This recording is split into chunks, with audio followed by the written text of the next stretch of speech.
जगद्गुरू संत तुकाराम महाराजांच्या पालखी रथाला आता आधुनिकतेची जोड मिळाली आहे। ज्या रथातून जगद्गुरूंची पालखी पंढरपूरकडे जात असते त्या रथाला आधुनिकतेची जोड दिली गेली आहे। ज्या भक्तांना वारीत सहभागी होता येणार नाही अशा भक्तांसाठी सीसीटीव्ही कॅमेराद्वारे तुकोबांच्या पादुकांचे दर्शन 24 तास सोशल मीडियावर आणि जगद्गुरू संत तुकाराम महाराजांच्या यूट्यूब पेजवर बघता येणार आहे। त्यासाठी संपूर्ण रथाला 8 सीसीटीव्ही कॅमेरे बसवण्यात आले आहेत।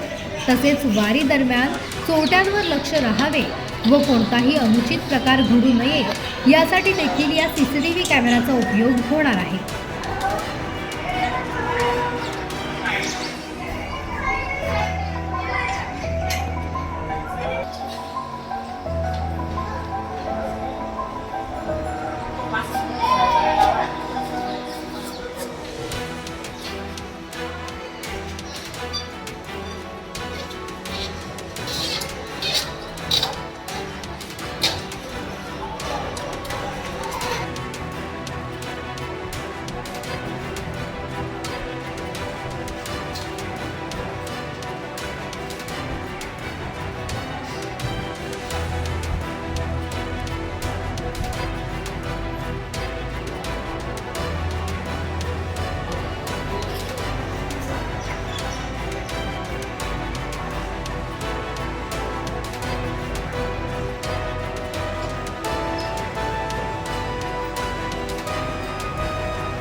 रामकृष्ण हरी। मी वैभव महाराज मोरे, पालखी प्रमुख, संत तुकाराम महाराज संस्थान। पंढरीची वारी आहे माझी घरी आणि कणकरी तीर्थव्रत। ह्या वर्षी 340वा पायी पालखी सोहळा देहूकडून 18 जून रोजी प्रस्थान ठेवत आहे।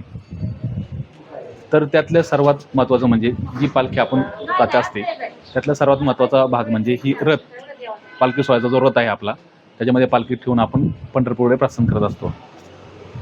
तर सुरक्षेच्या दृष्टीने आपण ह्यावेळेस 8 कॅमेरे रथाला लावलेले आहे। समोरच्या भागात 2, मागं 2, साईडनी 2 आणि पालखीच्या जवळ 2 अशा 8 कॅमेरे आपण सुरक्षेच्या दृष्टीने यंत्रणा लावलेले आहे। त्याचप्रमाणे अनुचित प्रकार घडू नये या दृष्टीने ही सुरक्षा यंत्रणा रथाला आपण लावलेली आहे।